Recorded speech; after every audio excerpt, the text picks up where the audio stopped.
കുഞ്ഞാപ്പൂന് കല്യാണല്ലേ? അത് ചെറിയൊരു പരിപാടിയാണ്, വല്ലാതെ ആൾക്കാരോടൊന്നും പറഞ്ഞില്ല. പിസ്കന്താ ഞാൻ ഇങ്ങോട്ട് പറഞ്ഞിട്ടില്ലേലും പോ. ഓലൊക്കെ പറഞ്ഞ ഓലൊക്കെ അൺലിമിറ്റഡ് എന്ന ആൾക്കാരാ, തിന്ന് മുടിപ്പിച്ചാൻ വേണ്ടിട്ട്. അസിയേ അറിഞ്ഞില്ലേ? സംഗതിയൊക്കെ ഞാൻ അറിഞ്ഞുകൂടി പോയേക്കാം. 22-ാം തീയതി ശനിയാഴ്ച ഒന്നും നോക്കണ്ട, നേരത്തെ തന്നെ വന്നോണ്ടു. അല്ല, കല്യാണത്തിനുള്ള സാധനങ്ങളൊക്കെ നമ്മളെ പിടിയിൽ നിന്ന് തന്നെയല്ലേ? ആ സാധനങ്ങളൊക്കെ എന്റെ പീടിയിൽ തന്നെയാണ്.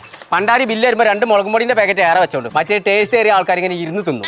വരുമ്പോ ഈ കുട്ടികളെയും കൊടുത്തോണ്ടു. അതിലേക്ക് പിന്നെ അധികം ചോറൊന്നും വേണ്ടല്ലോ, പന്തലിൽ നിറച്ച ആൾക്കാരുണ്ടായിക്കോട്ടെ. ആ ഫാറൂഖേ, 22-ാം തീയതി കുഞ്ഞാപ്പൂരെ കല്യാണമാണ്. ഇപ്പാനോട് ഉച്ചക്കാണ് വരാൻ പറയുന്നു. അപ്പൊ എന്താ കോയക്ക, ഞങ്ങൾക്കൊന്നുമില്ലേ? ഒരു പേരിന്ന് ഒരാൾക്കുള്ളൂ. അതന്നെ ഇപ്പൊ വേണമെന്ന് വെച്ചിട്ട് പറയല്ല. ഇപ്പൊ വന്നിട്ട് എന്താ കാര്യം? ഇപ്പൊക്കെ ബിരിയാണി തിന്നാൻ പറ്റൂലേ? അങ്ങനത്തെ പോലെ തെരഞ്ഞെടുച്ചിക്കാണ്ട് ഞാൻ കല്യാണം പറയുന്നുണ്ട്. വെറുംചോറ് ഒക്കെ ഉണ്ടാവും, ചെലവാണ്ടേ. എത്ര കോയക്ക കീസില് പുതിയാപ്പിളക്കുള്ള ഡ്രസ്സാണ് കുഞ്ഞാപ്പൂരുള്ളേ. വിലയൊന്നും നോക്കില്ല, മുന്തിയന്നെ എടുത്തു. ഓലൊക്കെ എടുത്തിട്ടുണ്ടാവും. ആ പുന്നാര അപ്പൊ എല്ലാവർക്കും ഡ്രസ് കോഡ് അവിടെ പറഞ്ഞു വെച്ചിട്ടുണ്ടേ. ഞാൻ ഇറങ്ങി. ഇജ്ജ് എവിടുക്കാ പോണു?